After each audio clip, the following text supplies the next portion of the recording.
Bienvenidos, bienvenidas. Cada uno de ustedes son parte de un camino de aprendizaje, de búsqueda de la verdad, de búsqueda de respuestas, pero respuestas verdaderas. Y el día de hoy nos une un tema. El tema lo hemos llamado, o el Señor me ha dictado, digamos así, el tema Back to Basics. Volvamos a las bases, volvamos a los fundamentos. Volvamos, por favor, a los fundamentos. Si hay algo que en este momento está en crisis a nivel social, si hay algo que está en crisis a nivel relacional, si hay algo que está en crisis incluso a nivel espiritual, son los fundamentos, las bases fundacionales. Y cuando los fundamentos los olvidamos, cualquiera puede inventar cualquier cosa. En la psicología, cualquiera puede inventar cualquier cosa y claro, yo como psicólogo, ustedes los que me conocen más o menos un tiempo, saben básicamente que yo soy un nerd y como soy un nerd, soy bastante celoso con los fundamentos, las bases. El Señor Jesús dice, naveguen a aguas profundas. Sí, el Señor dice, naveguen a aguas profundas. En otra parte, el Señor nos revela y dice que las raíces de los árboles plantados junto a la fuente, las raíces serán las que determinarán un árbol que siempre reverdece, que nunca muere. Las bases, el fundamento, y esto nos reúne el día de hoy. Hoy vamos a hablar de fundamentos, hoy vamos a hablar de bases, hoy vamos a hablar de la piedra angular que es Cristo y así como la roca fundamental que, que es ciencia, ¿no? Entonces, vamos a entender la ciencia y la Biblia, cómo se dio este matrimonio, cómo se aplica en nuestra vida. Back to Basics, volviendo a las bases, es la charla del día de hoy. Y en la charla del día de hoy, primero les voy a contar un poco cómo en mi vida se dio el matrimonio, ciencia y Biblia, luego cómo esto se ha estructurado y luego cómo esto se aplica. ¿Cuáles son los pasos para aplicar? Estos son los tres objetivos del día de hoy. Bienvenidos todos. Creo que la sala está completa, al menos del cupo que me habían dicho. Me encanta el número que estamos de participantes, son 12. Son 12. Hubo un grupo de 12 que empezaron el cambio del mundo.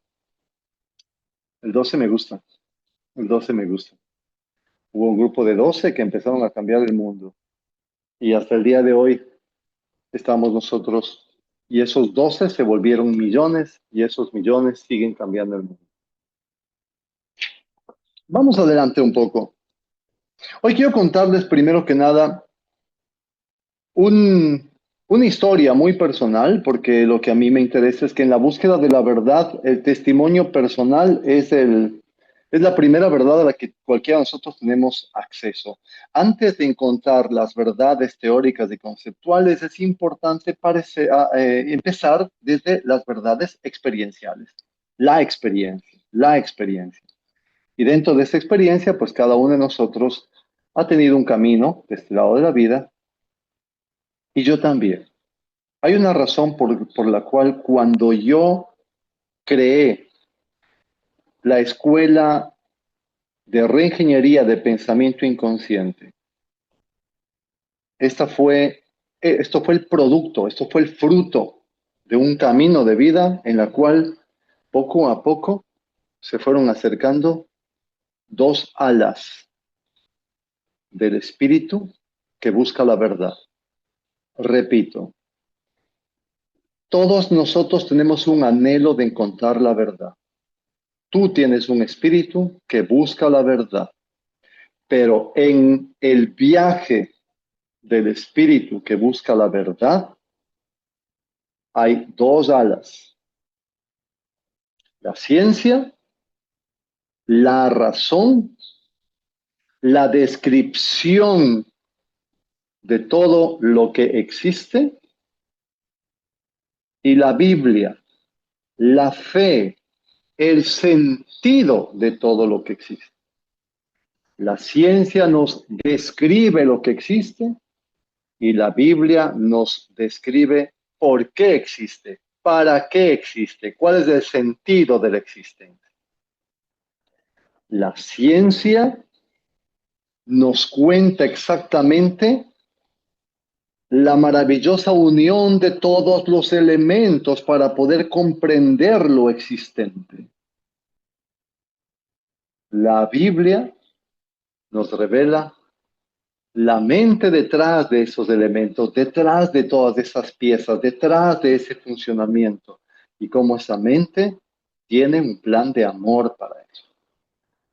Por eso, no le podemos pedir a la Biblia que nos enseñe ciencia, ni a la ciencia que nos enseñe teología bíblica. No. Entonces, en esa medida partamos de que son dos alas, pero son dos alas. Esto ya lo decía el Papa Juan Pablo II. Si alguien está interesado en profundizar en esto, hay una encíclica del Papa Juan Pablo II que se llama Fides et Ratio. Fides et Ratio, que significa en latín fe y razón. Mira qué interesante, ¿no? El Papa ya nos venía diciendo, ¿no? Fe y razón. Pero muchas veces nosotros podemos escuchar la noción, puede tener sentido, puede ser que lo que te estoy diciendo en este momento tenga sentido, pero va a ser tu experiencia en tu vida muchas veces la que va poniendo y nos va dando una mayor claridad. Y te voy a contar un poco cómo fue esto. Hace muchos años, cuando yo era muy, muy jovencito, más jovencito que ahora, yo comencé mi camino profesional y lo que tenía claro era que mi camino profesional tenía que ser en el servicio humano, en el servicio de la salud humana. Y es así como, si bien mis estudios empiezan con una licenciatura en medicina, mis primeros pasos fueron en medicina, en la medicina encontré una gran pasión y esa gran pasión fue el hablar con mis pacientes. A mí me gustaba mucho una película como que seguramente ustedes la conocen y yo llegué a conocer a mi querido Hunter Adams. Alguien seguramente ha oído de él. Él hizo todo un movimiento mundial, vino al Ecuador, estuvo en Quito. Una gran amiga de mi amor y mío era parte de este grupo de él.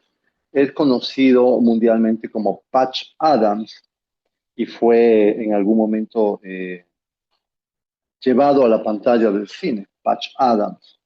Bueno, yo me identificaba mucho con él porque yo era un estudiante de medicina que encontraba mayor plenitud en tratar de calmar las heridas del corazón de la persona, las heridas y las preguntas del corazón, de la mente, de las emociones de la persona. Y eso hacía que yo pasara muchísimo tiempo en mis turnos por la noche, madrugada en los hospitales, que estuve en 4 hospitales, eh, haciendo turnos. A lo largo de esos 4 años de medicina, pues pasaba hablando con las personas y fue allí donde claramente yo me di cuenta que mi camino hacia la salud no era tanto hacia la salud solo física, que había algo más. Es más, me topé con cosas interesantes. Me topé con cosas interesantes como el hecho de que una misma medicina dada a un mismo cuadro específico, indicada para ese cuadro específico, tenía mejores resultados si es que las recetaba un tipo de médico, un tipo de, de doctor, al cual le tengan más confianza. Es decir, el paciente le tenía más confianza a ese médico y esa medicina daba más resultado que el paciente que toma la misma medicina para el síndrome indicado, pero que no le tiene confianza al médico. ¿Qué le tiene resistencia al médico? Poco a poco yo me daba cuenta que incluso la resistencia hacia el médico, era algo que influía muchísimo hasta para que una medicina tenga efecto, ¿sí? Todavía no conocía las grandes cosas que luego conocí, pero eso me llevó al camino de la psicología. Y en realidad ahora hay un mundo de psicología muy grande, hay un montón de escuelas, hay un montón de pseudopsicología, hay un montón de pseudociencia. Me llevaría más de una hora hablar de las cosas que parecen psicología, pero no son. Pero déjenme decirles algo. La escuela psicológica más profunda dentro de la historia de la psicología, que ha desarrollado la mayor cantidad de epistemología, base, estructuración, explicación de la psicología humana, ha sido el psicoanálisis. El psicoanálisis. ¿Por qué? Porque el psicoanálisis no partía exclusivamente de la conducta humana, sino partía directamente desde la cosmovisión humana. ¿Qué quiere decir esto? El psicoanálisis estudia cómo te ves a ti, cómo ves a los otros y cómo crees que los otros te ven a ti. El psicoanálisis estudia cómo llegas a tener esta visión de ti, esta visión de los otros y las creencias sobre los otros hacia ti. Y esto lo trata de explicar al principio Sigmund Freud, después viene John Hartman, después viene Kohut, después viene Adler, después vienen muchísimos otros de la rama psicoanalítica. Está Jacques Lacan, está Winnicott, están tantas mentes que se pusieron a pensar desde la base psicoanalítica. Yo durante 11 años era psicoanalista puro. Y tengo que confesarme a ustedes, como psicoanalista, el psicoanálisis tiene una aproximación sin Dios. En el psicoanálisis no hay Dios. Hay, ya vamos a ver, hay principalmente 4 cosas en el psicoanálisis que quiero contarte el día de hoy. 4 cosas. La primera tópica del aparato psíquico. Primera cosa. La segunda tópica del aparato psíquico. Ahora te voy a explicar en un ratito. Las estructuras psicodinámicas. Tercera cosa. Y cuarta, los estilos de personalidad o las estructuras de síntoma, la patología. ¿Sí? Esas 4 cosas te decía cuando. La primera tópica. El primer gran descubrimiento con el que me topé es que ya estudiando el aparato psíquico interior tuyo y mío, nos damos cuenta que nosotros tenemos 3 partes en nuestro aparato psíquico. Una parte pequeña que se llama el consciente, que tiene sus propios códigos, sus propios funcionamientos, sus propias limitaciones, sus propias capacidades, el consciente. Una parte profunda, enorme, poderosa, que se llama el inconsciente, y una parte intermedia, que es como la que impide que toda esa brutalidad del inconsciente avasalle, inunde el consciente, una especie de puerta de tabique que se llama el preconsciente. Cuando comencé a estudiar la primera tópica, estoy hablando hace más de, no sé, casi 40 años. Cuando digo estas cosas, en realidad me doy cuenta que ya tengo mi edad, pero no se nota, ¿sí? Me veo más joven. Por eso cuando me preguntan qué edad tengo, cuántos años tengo, digo todos, tengo todos. Todos los que te imagines, esos tengo, de ley. Pero volviendo al tema, el consciente, el preconsciente y el inconsciente venían a ser la primera explicación plausible, lógica, a través del análisis de cada una de estas partes. cuáles son los códigos, cómo funcionan, dónde están ubicados, cómo interactúan. Aquí es la parte más importante. ¿Cómo interactúan entre ellos? ¿Cómo es la interacción entre preconsciente y consciente? ¿Cómo es la interacción entre preconsciente e inconsciente? ¿Cuál es el objetivo que tiene el inconsciente? Cuando estudias esto, en realidad comienzas a entender por qué razón a veces hacemos cosas que no queremos, decimos cosas que no queremos decir, no hacemos cosas que sí queremos y entonces nos damos cuenta, es que al final lo que maneja mi vida es el inconsciente, no el consciente. Por eso frente a frases y clichés como querer es poder, yo digo, you wish. ¿En serio? ¿Querer es poder? Querer es estudiar, transformar, dominar para por fin poder. No basta con querer. Porque el querer viene de dónde? Del consciente. ¿Cuántos de nosotros hemos querido tener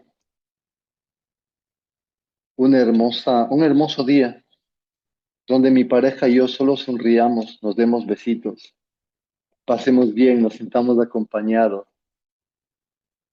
Que además de esto, yo vea en cada persona pues un pedacito de Dios y me sienta absolutamente feliz con ella. Que además me traten las personas de tal manera que mis finanzas se manejen con un nivel de estructura, de organización, que yo pueda estar en paz y confiado. ¿Cuántas personas quieren eso? Bueno, todas. ¿Cuántas personas tienen eso? Ah, muy poquitas, muy poquitas. ¿Por qué? Porque si yo quiero algo, ahora tengo que comenzar a trabajar en esta primera tópica. Debo entender dónde están los bloqueos, dónde está el techo de cristal, dónde están mis impulsos, dónde están mis paradigmas y limitaciones de pobreza, de violencia, de frustración, de limitación, de todo eso. ¿Dónde está? Por eso,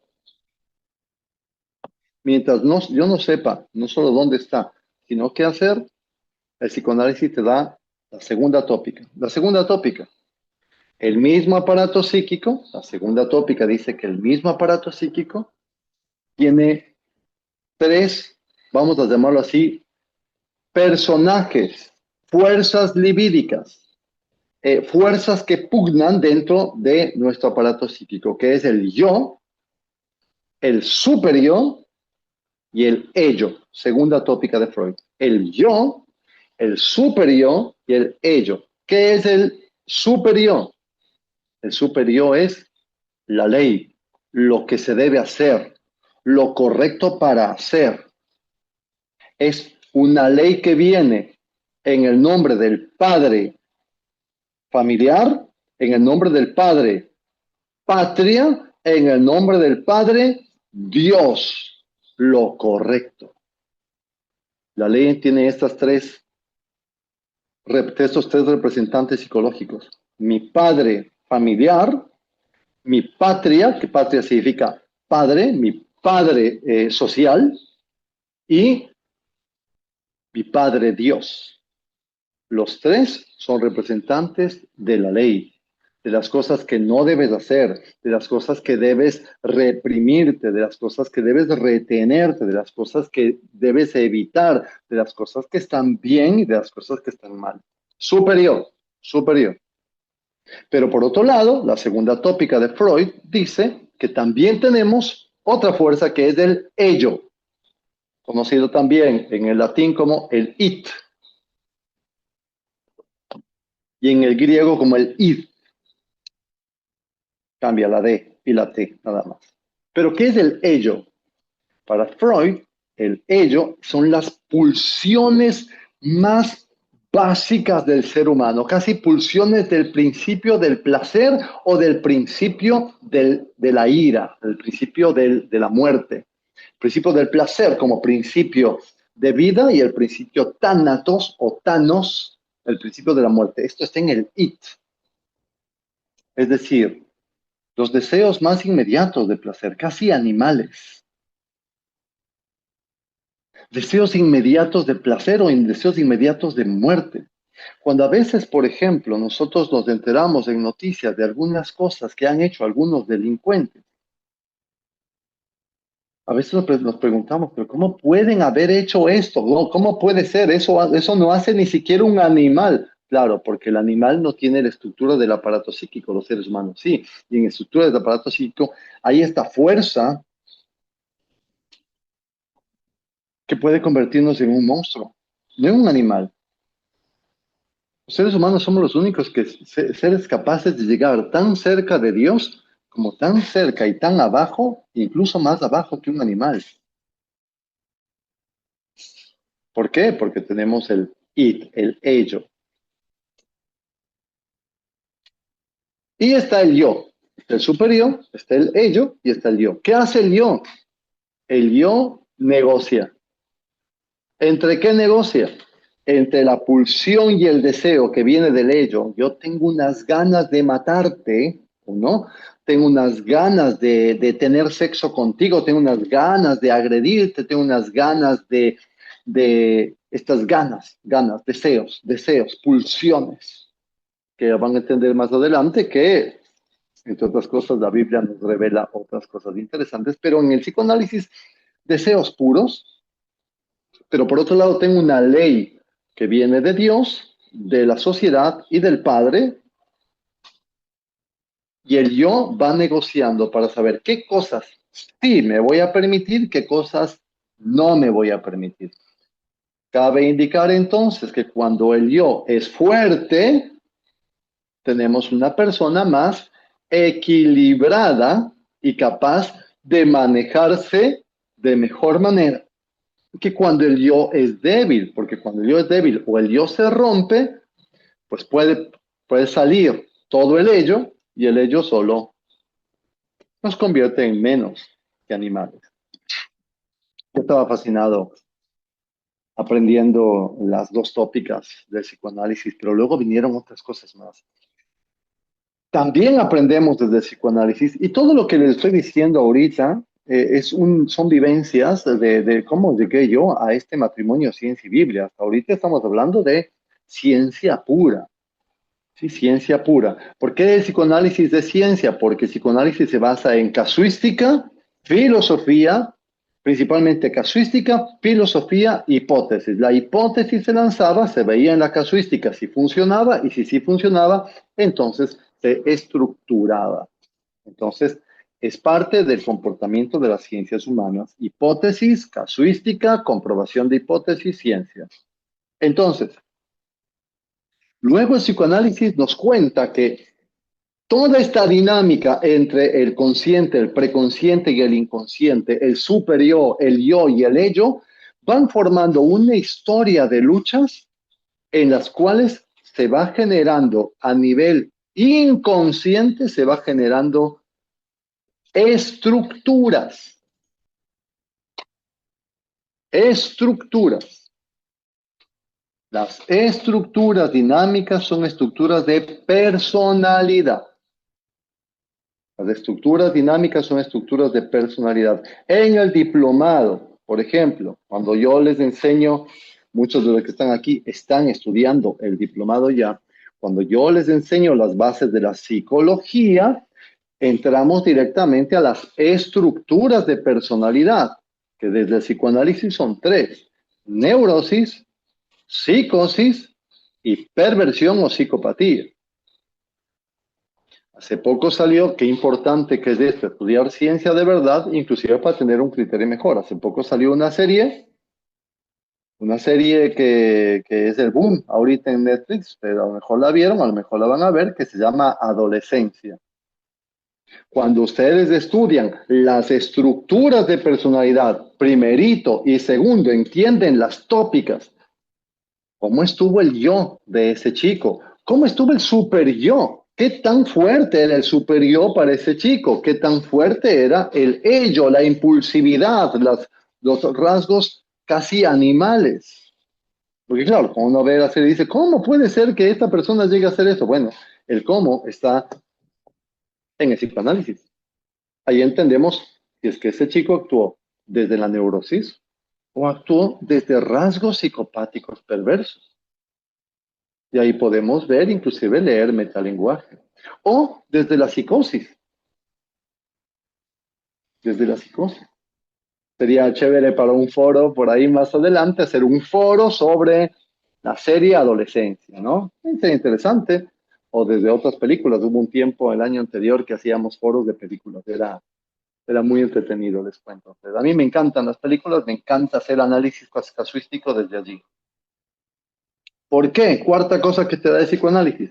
El psicoanálisis lo que te da también es que una vez que ya estudio, comprendo, veo la casuística, analizo la primera tópica, la segunda tópica y las estructuras de personalidad, ya puedo entender lo que se llaman estilos, síntomas y patologías. Cuando una neurosis ya es enferma, ya está destruyendo, cuando esta estructura está yéndose hacia el lado patológico,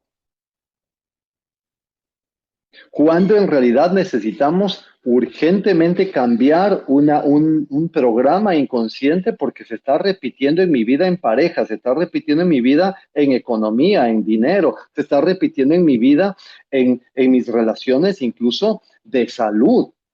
Me está enfermando. ¿Cuánta psicosomática hay en este momento? ¿Cuántas enfermedades físicas tienen origen psicológico? A mí me impresiona la cantidad de gente que toma pastillas para dormir, toma pastillas calmantes, toma antidepresivos, toma ansiolíticos, pero ya como, como, como simplemente, sí, lo que pasa es que esta es la solución. No, esta no es la solución. Los medicamentos psiquiátricos trabajan con el síntoma, pero es tu deber entrar en un proceso para que trabajes la estructura. Si no, vas a tener que tomar esa medicación toda tu vida.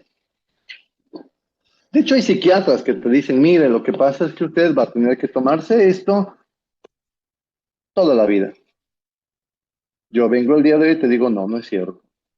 Si tú conoces las cuatro cosas de los fundamentos del psicoanálisis, que obviamente las personas que están estudiando el diplomado ya las están conociendo y es lo que enseñamos en el diplomado, obviamente sabemos autodiagnosticar, heterodiagnosticar, comprender los estilos, las conductas, los síntomas y entonces podemos hacer una aproximación terapéutica estratégica para comenzar a ayudarme y ayudar a las personas. Pero les confieso que había una pregunta que se quedó allí. El psicoanálisis me había respondido la mayoría de las preguntas, pero había una que me hacía ruido. Y es algo que en el psicoanálisis se dice que es el determinismo inconsciente. El determinismo inconsciente. Les voy a explicar un poco qué es el determinismo inconsciente y por qué hasta el día de hoy ustedes van a escuchar eso afuera y ya de antemano, cuando escuchen eso afuera, van a pensar para sus adentros, Diego no está de acuerdo con eso. Y no estoy de acuerdo con eso. ¿Cuál es ese determinismo inconsciente? Freud decía, una vez que está estructurada la personalidad, así serás siempre. Tu vida ya está determinada. Lo máximo que podemos hacer es encontrar por qué me pasó. Te voy a ahorrar 5 años de psicoanálisis en ese sentido. Te pasó por tu infancia. Te pasó por tu relación de carencia o de exceso con respecto a tus padres, con respecto a tu colegio, con respecto a la religiosidad popular o con respecto a la sociedad en la que viviste. Te pasó por cosas que no tenían que ver contigo y solo fueron entrando en ti. generaron la estructura. En el psicoanálisis decimos que la estructura termina de formarse. La primera estructura termina de formarse hacia los 6 años de edad y la segunda y se termina de consolidar hacia el fin de la adolescencia, la estructura. Pero claro, a mí me hacía ruido lo que el psicoanálisis decía. El psicoanálisis decía, una vez creada la estructura, eso es platita botada del resto. Siempre te pasará, siempre estarás así, no tienes ningún tipo de esperanza en la vida. Las limitaciones que te grabaron, con esas te vas a morir. Y es más, seguramente de allí nacen dichos populares como, mira, yo soy así, así nací, así me moriré.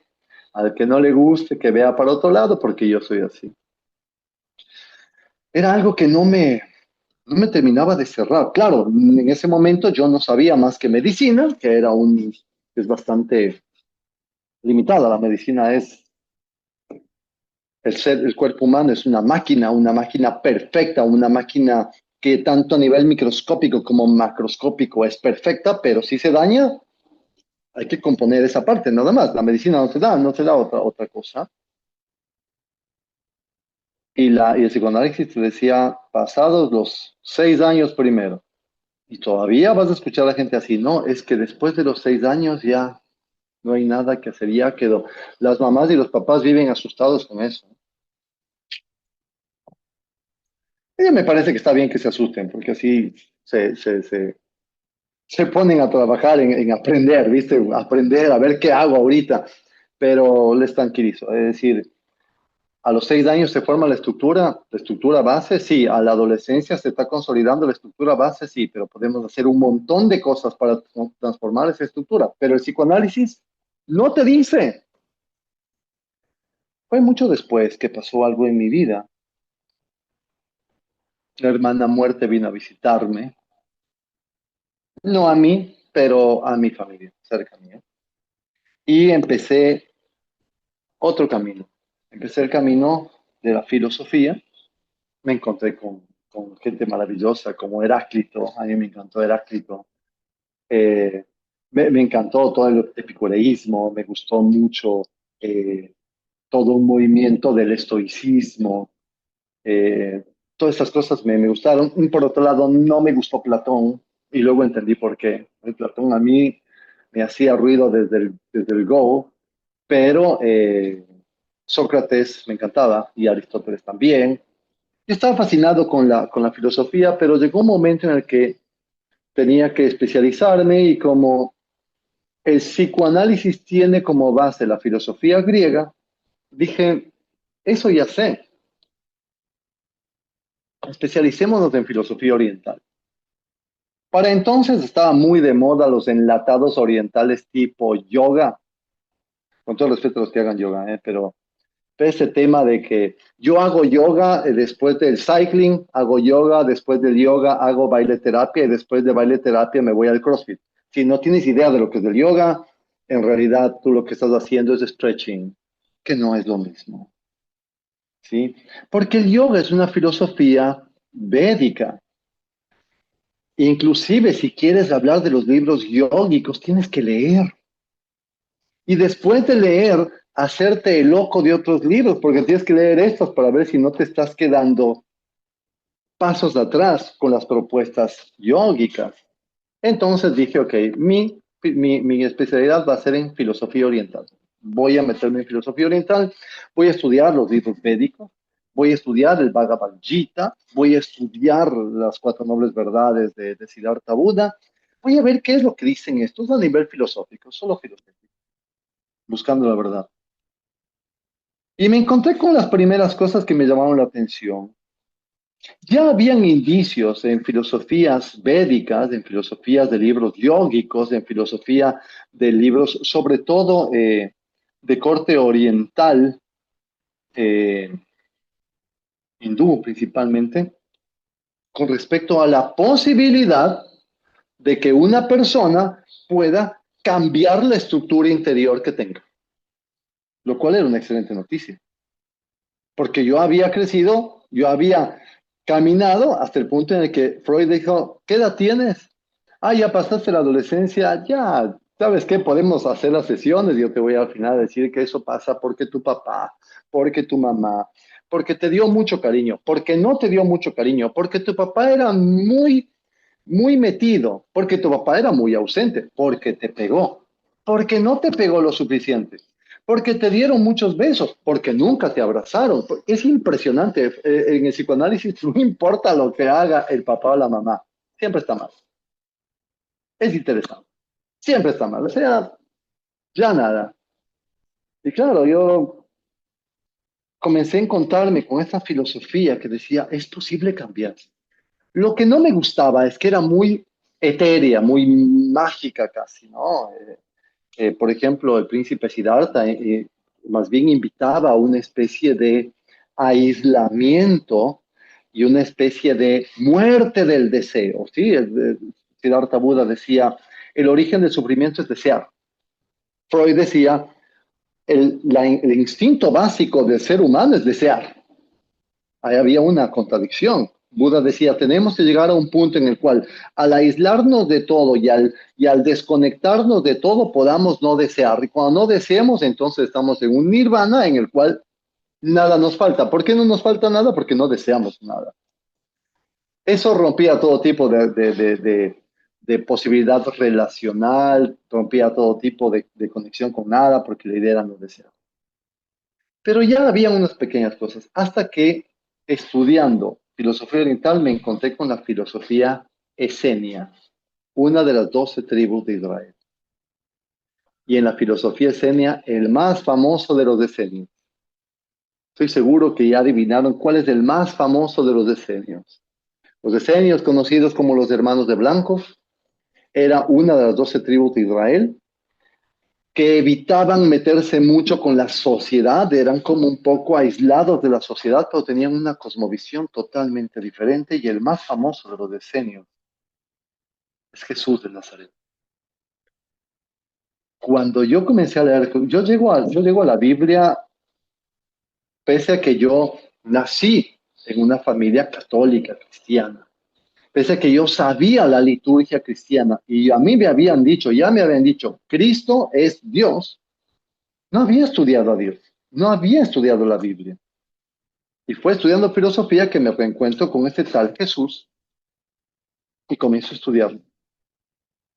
Me enamoré tanto de esa filosofía porque Jesús decía, es posible transformarse interiormente, cambiar los estilos, la cosmovisión, los síntomas, podemos cambiar la estructura que está adentro. Y a mí me encantó, porque Jesús ahora viene y propone. Todo lo que dijo Freud es cierto. Hay una estructura que fue creada, es cierto desde la ciencia, pero tú puedes cambiar.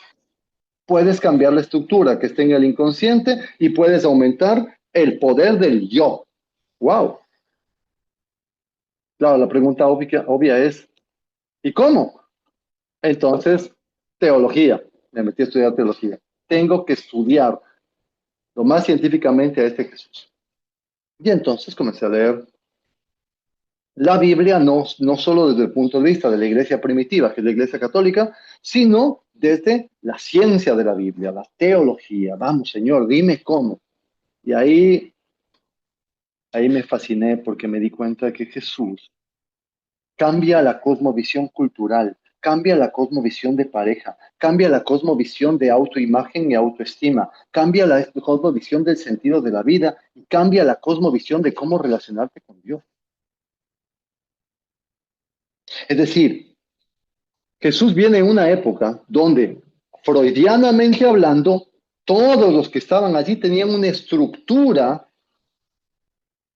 de cómo entender la relación con Dios, temor, lejanía, castigo, es decir, que Jesús viene en un momento donde el super yo del pueblo judío era un super yo temible, tiránico. Ahí viene Jesús. Segundo, viene Jesús en un momento donde en realidad el sentido de la vida era simplemente no pecar, no pecar. Si yo no peco, no voy a morir. No había salvación per se, había un no muerte. El castigo al pecado es la muerte. Punto. No quiero morir, tengo que evitar hacer, no hacer, no hacer, no hacer. De hecho, si ustedes revisan el Éxodo y ven los 10 mandamientos, les pregunto, ¿cuál es la palabra que más se repite en los 10 mandamientos? No, es la palabra que más se repite.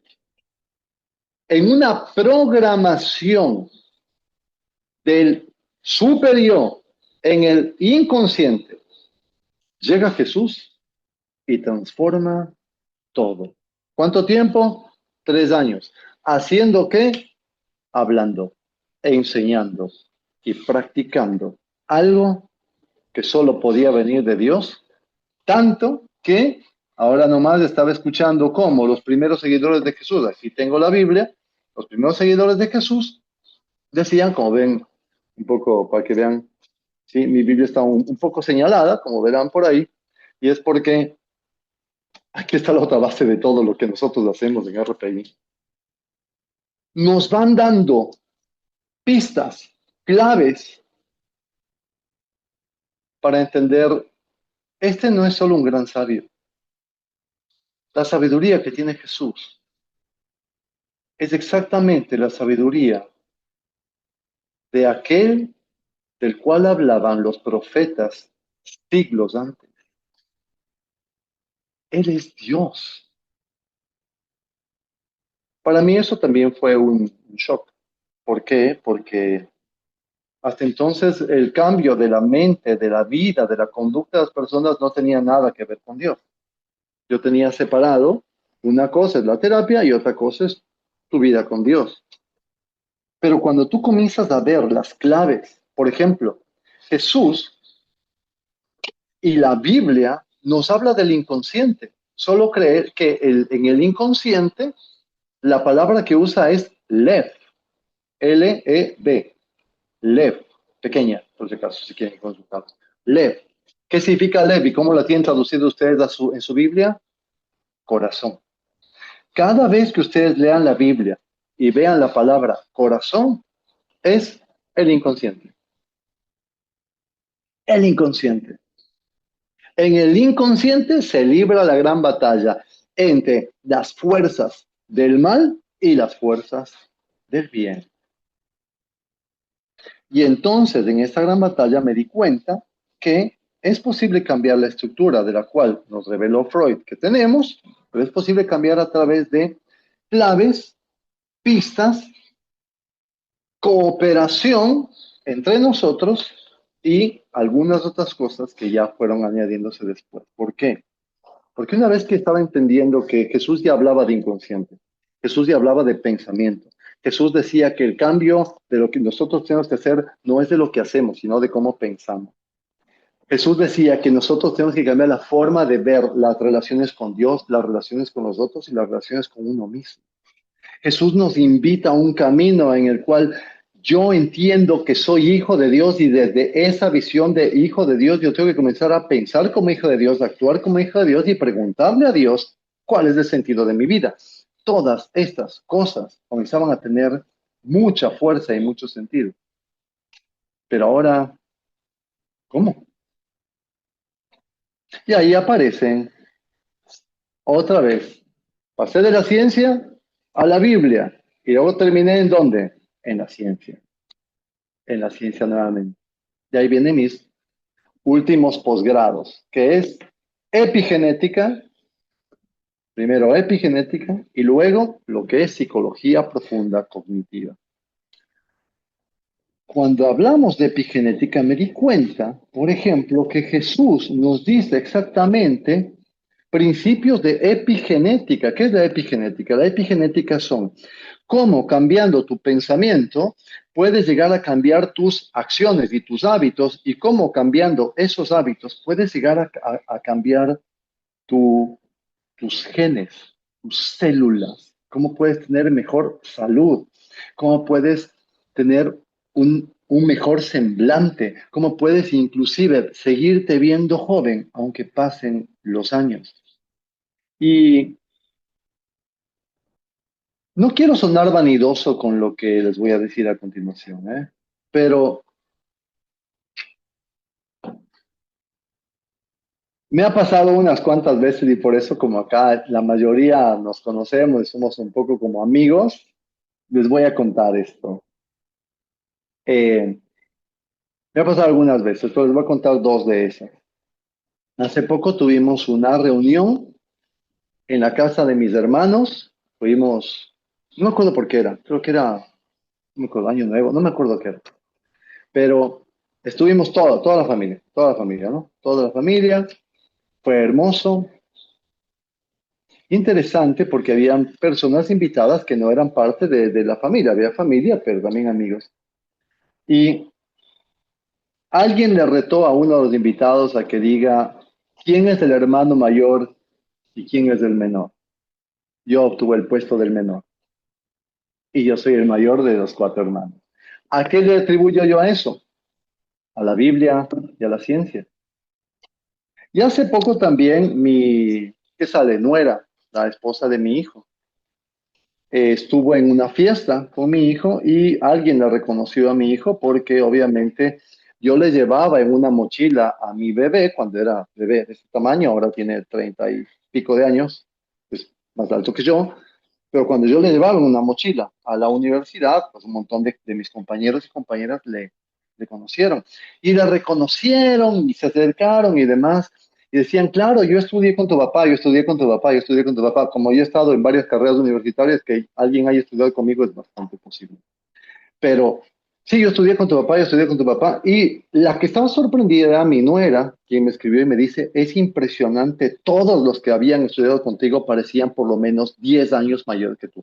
Yo no estoy diciendo con esto que yo soy la imagen de la juventud andando, pero creo firmemente que lo que he descubierto epigenéticamente, psicológicamente y bíblicamente, sí me da resultado, me va mejor. Si tú quieres eso, el camino siempre sigue siendo el mismo. Navega hacia aguas profundas. Aprende psicoanálisis a fondo. Hay dos formas de aprender psicoanálisis a fondo. Puedes hacerlo a través del diplomado, sí es cierto, vas a estudiar bastante, leer bastante, preguntar bastante, avanzar bastante y aplicar bastante, o en terapias personales, que te va a llevar más tiempo, pero al menos va a ser más personalizado. Por otro lado, estudia la Biblia, por favor. Estudia la Biblia, pero estudia. Estudia hasta cierto punto con un método.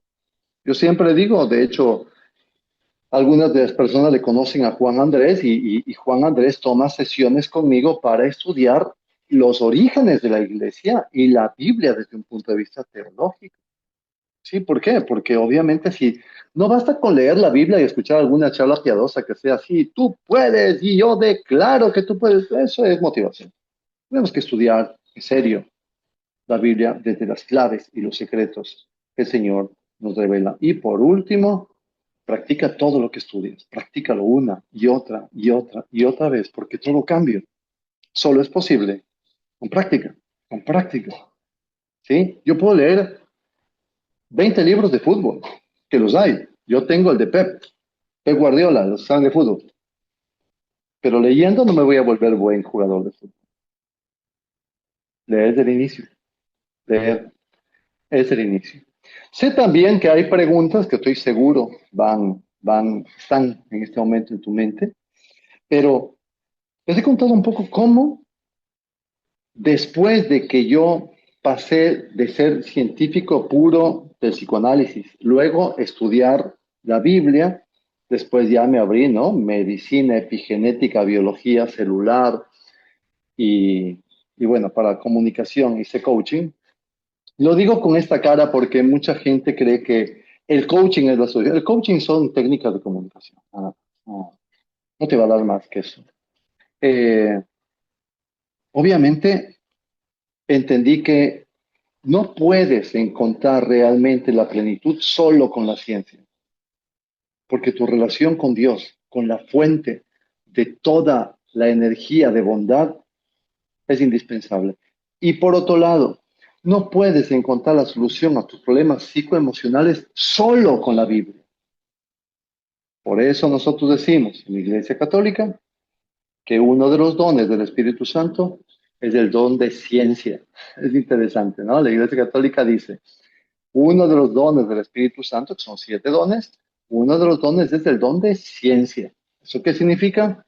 Pues que hace falta no solo rezar, sino estudiar. No solo estudiar, sino aplicar, aplicar. Y esa es mi invitación en el camino del RPI. Mi invitación en el camino del RPI no son tips ni cosas rápidas y fáciles. No es humo, es un camino sistematizado de ciencia y de Biblia profunda.